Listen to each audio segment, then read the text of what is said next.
Bonsoir à tous, très heureuse de vous retrouver sur Monaco Info. Voici les titres de l'actualité. En 2023, les réserves en eau préoccupent tous les pays du monde. C'est dans ce contexte que Monaco a mis en place depuis mai dernier un dispositif de gestion de ses ressources. Et cela a permis de réduire considérablement la consommation en principauté. Manuel Nardi, le directeur général de la Société monégasque des eaux, sera notre invité pour nous parler de cet effort collectif pour assurer notre avenir. On ira aussi faire un tour dans ce journal au musée océanographique pour découvrir toutes les animations proposées pendant l'été. Des animations qui vous plongeront à coup sûr au cœur des océans. L'océan est justement le terrain de jeu du photographe Laurent Balesta. Il a été nommé photographe animalier de l'année grâce à une image rare. Un cliché qui a été vendu à plusieurs milliers d'euros à l'Hôtel des Ventes et dont on va vous parler dans quelques instants. Le théâtre du Fort Antoine continue d'accueillir sur sa scène de nombreux artistes. Hier soir, c'est la pièce Aller sans savoir où qui a été jouée devant le public. Découverte de l'univers de François Gremaud à suivre. Et puis on refermera ce journal avec un point mode et focus surtout sur les tendances maillots de bain de cet été pour être au top évidemment sur les plages de la Principauté. L'eau est aujourd'hui une ressource rare avec les fortes chaleurs et la sécheresse. Les nappes phréatiques peinent à se remplir et il est donc nécessaire de maîtriser sa consommation. Et ça, le gouvernement princier l'a bien compris et a donc mis en place depuis plusieurs semaines un dispositif de gestion de son eau. Et ça fonctionne, comme nous l'explique Manuel Nardi, le directeur général de la Société monégasque des eaux, que l'on retrouve tout de suite. Bonsoir à vous, Manuel Nardi. Bonsoir. Merci beaucoup d'être présent avec nous sur Monaco Info. En mai dernier, donc, le gouvernement princier a mis en place un dispositif de gestion de ses ressources en eau. Pourquoi était-ce nécessaire finalement ? C'était nécessaire parce que, vous l'avez remarqué, on vit une période de sécheresse assez intense qui s'inscrit dans la durée puisqu'elle a commencé en 2021, elle a perduré en 2022, puis début 2023, avec surtout une absence de recharge des nappes et des ressources disponibles. Ce qui fait qu'on a constaté une baisse de la ressource qu'on peut utiliser et par conséquent, il fallait quand même faire un effort pour éviter d'avoir un gaspillage trop important d'une part et d'autre part pouvoir s'inscrire dans un développement durable suffisamment sécure pour nous. L'effort collectif fonctionne puisque depuis ce dispositif, la consommation d'eau a baissé de 6% par rapport à l'année précédente. Est-ce que c'était un objectif que vous étiez fixé ? Alors, on n'avait pas vraiment d'objectif fixé dans la mesure où c'était une première de mettre des restrictions d'usage en principauté. Maintenant, force est de constater qu'effectivement, il y a une adhésion en fait, globale des gens, des populations et des actifs et des professionnels de la principauté, puisque sans cet effort généralisé, on ne constaterait pas de baisse significative. 6%, c'est effectivement important. J'ajouterais que c'est presque même 8%, puisque le début d'année, avant les restrictions, on était plutôt sur une avance de 2% par rapport à 2022, et on est passé à 6% en dessous de 2022. Donc on a un différentiel de 8%, ce qui est quand même considérable, avec des pointes parfois, suivant les semaines, à moins 10%, ce qui est vraiment important, et ça continue même dans la canicule qu'on connaît depuis quelques semaines. Vous l'avez dit, le message a vraiment été entendu par la population. Est-ce que vous sentez que les monégasques, que ce soit des professionnels ou des particuliers, ont vraiment le sentiment de servir à quelque chose dans cette cause ? Alors, le sentiment, oui. D'abord parce qu'on a quelques échanges quand même avec la population, puisqu'on sommes nous-mêmes des locaux. Et puis, en échangeant avec différents professionnels, notamment du port, avec la directrice d'exploitation de la SEPM, avec les gens de la SMA, avec différents grands acteurs comme ça qui sont consommateurs d'eau, on sait qu'on a affaire à des gens qui sont responsables, qui avaient déjà été alertés l'année dernière, puisque j'avais pris le soin de les mettre en vigilance quelque part par rapport à leur consommation d'eau. Et aujourd'hui, on sait qu'ils poursuivent les efforts et qu'ils savent que ça sert à quelque chose, ce qui est tant mieux. D'autant que c'est un petit peu une consommation, si je puis dire, qui se veut finalement respectueuse du contexte et des conditions, parce qu'en plus de consommer moins, on consomme mieux ou bien, si je puis dire.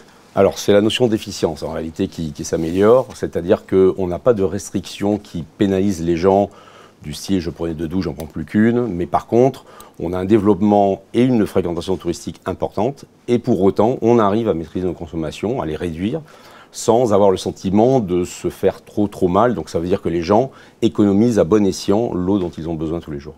Vous parlez des nappes phréatiques qui ont un petit peu du mal à se recharger dû au manque de pluie. Donc, si je comprends bien, on aimerait aussi faire passer un message ce soir. Les efforts doivent absolument continuer.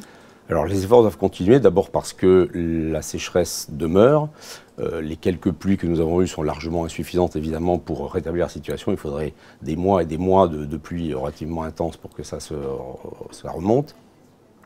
Donc, et puis on est au milieu de l'été, donc il faut quand même poursuivre les efforts puisque les consommations vont continuer à être quand même assez élevées avec une ressource qui est toujours à la peine, donc il est nécessaire et indispensable de poursuivre les efforts effectivement.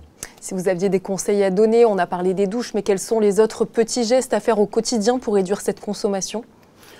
Bon, des petits gestes simples que les gens ont pris quelque part aussi l'habitude de faire, notamment de ne pas laisser couler l'eau du robinet quand on se lave les dents, par exemple, ce qui est devenu un grand classique, mais qu'on aime à répéter. Et puis, essentiellement, réutiliser, si possible, les eaux qu'on jetait jusqu'à présent, pour les réutiliser pour arroser les plantes, des choses comme ça, qui peuvent être des petites économies, mais c'est les petits ruisseaux qui font les grandes rivières. Vous êtes au cœur de ce sujet, ça sera ma dernière question, mais comment vous envisagez, comment vous voyez l'avenir, Monsieur Nardi ? L'avenir, si l'on en croit les perspectives énoncées par le GIEC et le changement climatique en cours, ne sont pas très réjouissantes. C'est la raison pour laquelle s'inscrire dans la durée sur un changement de mode de consommation de l'eau, ça me semble de bonne loi et important pour l'avenir, pour conserver un développement durable, un certain confort lié à l'usage de l'eau et poursuivre notre vie telle qu'on l'a connue jusqu'à présent sans avoir à se faire harakiri entre guillemets par rapport aux consommations d'eau.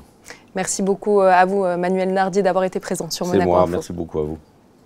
Jusqu'au 3 septembre, faites le plein d'animations au musée océanographique. L'Institut vous propose de venir vivre l'océan et profiter en famille ou entre amis des animations proposées durant ces vacances estivales. Christine Datomel et Olivier Bonello ont participé à 2 d'entre elles. Reportage.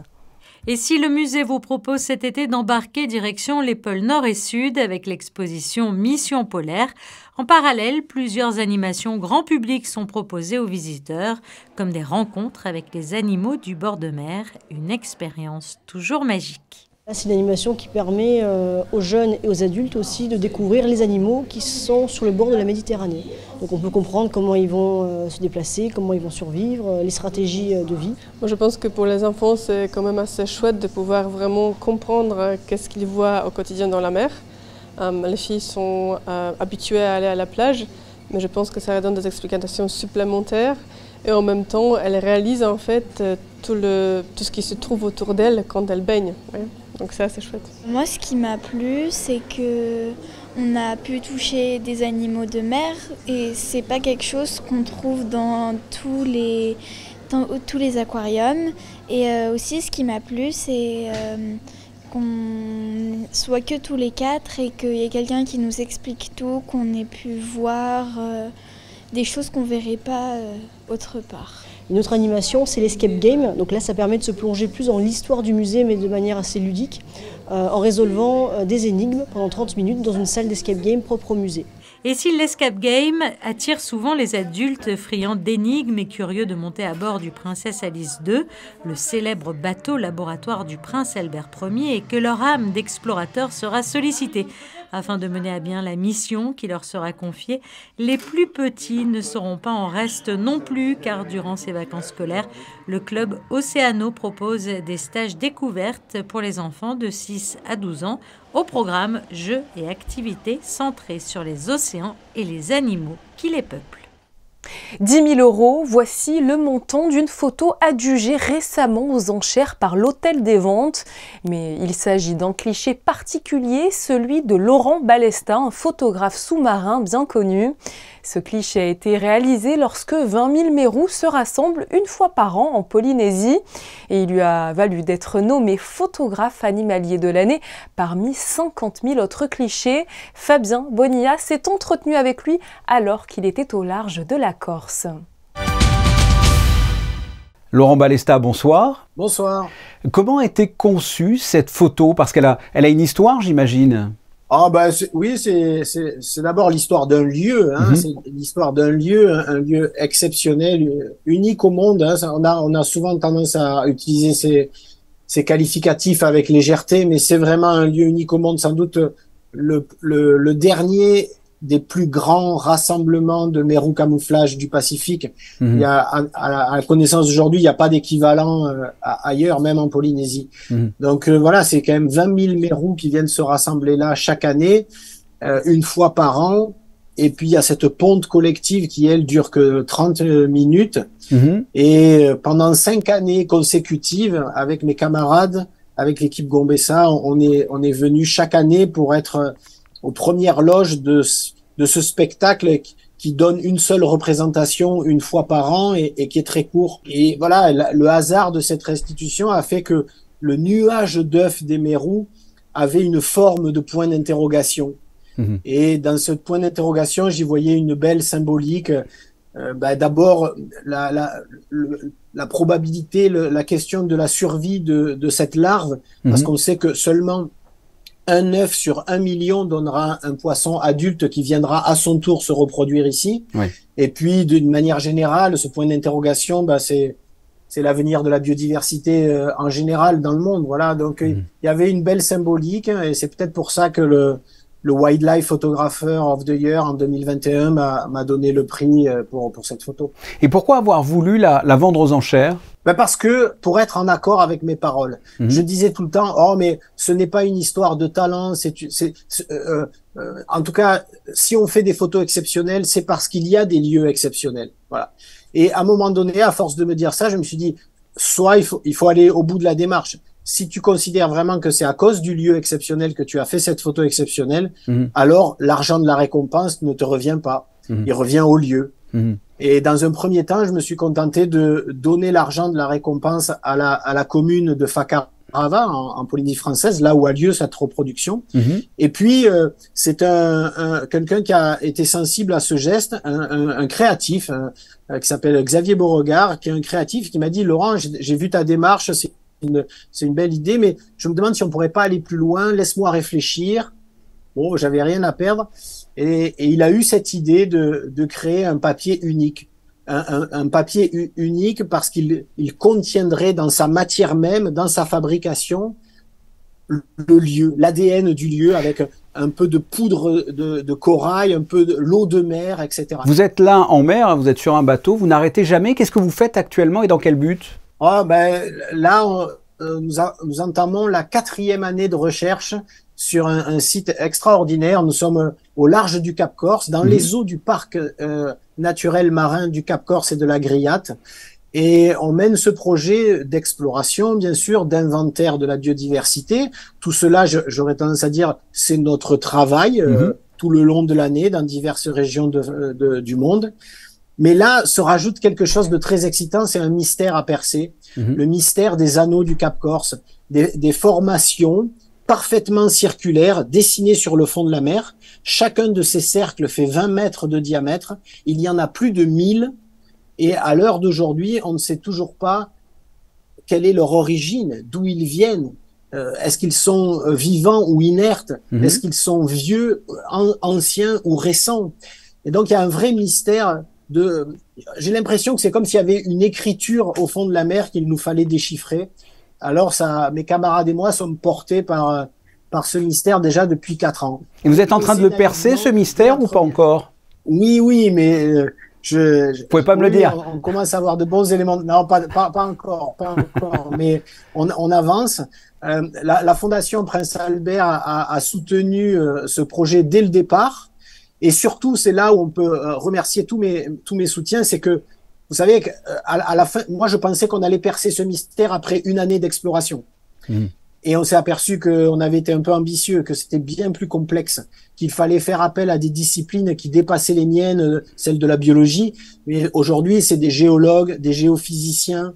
C'est beaucoup une gamme d'experts bien plus large, des sommités internationales qui sont venues nous aider, parce que ça excite énormément, ça passionne énormément de chercheurs à travers le monde, ce mystère des anneaux du Cap Corse. Mais on va bientôt y arriver, et tout porte à croire que un film racontera tout ça, et ce film devrait sortir l'année prochaine, au printemps prochain. Vous reviendrez nous voir pour en parler? Avec grand plaisir. Parfait. Laurent Balesta, merci d'avoir répondu à mes questions. Je vous en prie, au revoir, je retourne plonger. Allez.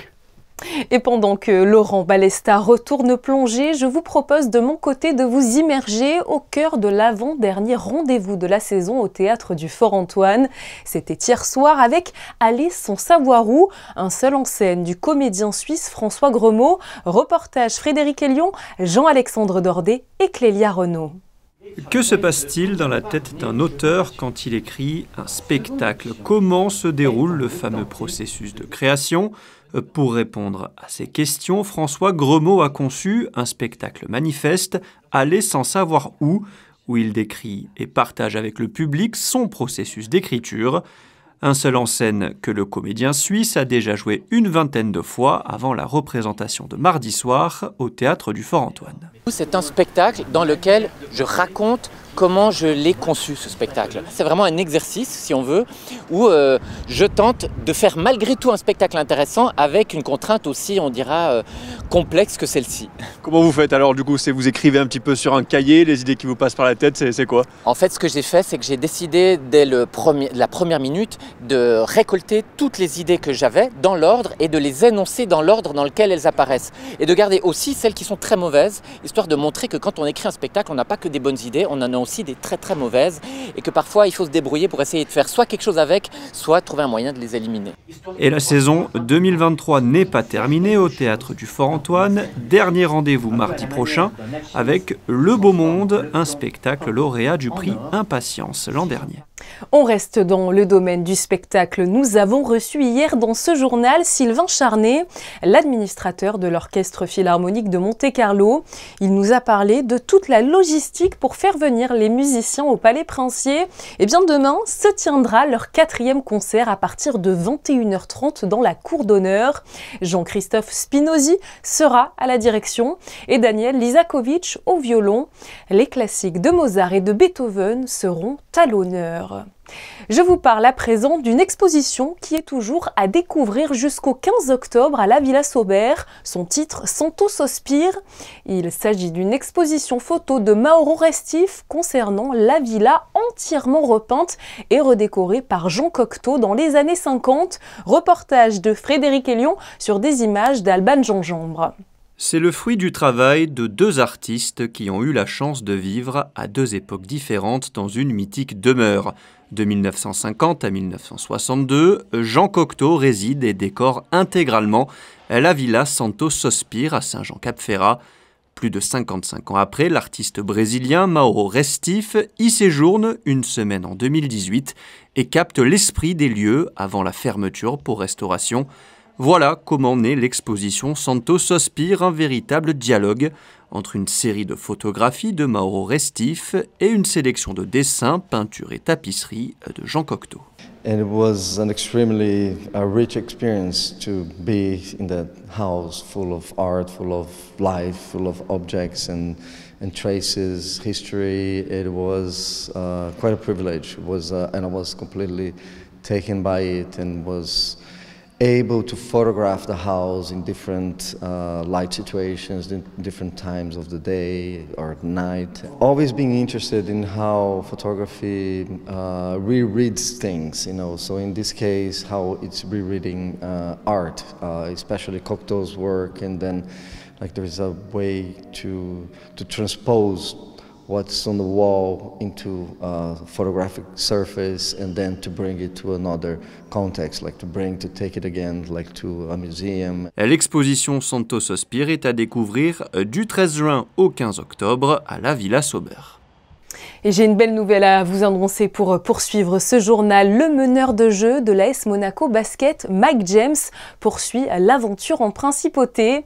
Alors que son maintien dans l'effectif n'était pas vraiment assuré, il a choisi de rester sur le rocher la saison prochaine et n'a pas souhaité activer sa clause NBA malgré l'intérêt d'autres clubs.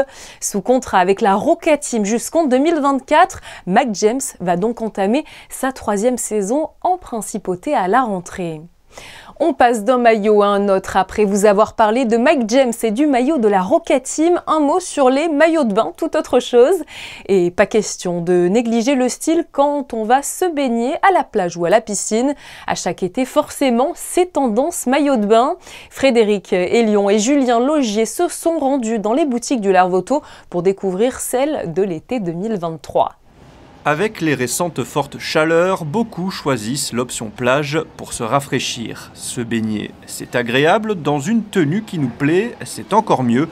À chaque été, c'est tendance, comme chaque année, les marques se réinventent et proposent une large gamme de maillots de bain pour permettre à tout le monde d'exprimer son style personnel. La tendance cette année, je dirais 3 critères.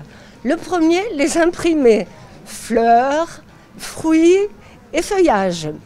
Le deuxième, on va parler de une pièce, de beaux maillots une pièce, très classe, très chic, et qui sortent volontiers le soir, avec un pantalon, une jupe, une écharpe sur les épaules. Et pour terminer, une petite collection sexy, avec de petites culottes, parce que cette année, sur la plage, il y en a pas mal. On a un côté homme aussi, qui peut être assez classique, mais très demandé. Les rayures dans des tissus très légers, le seersucker.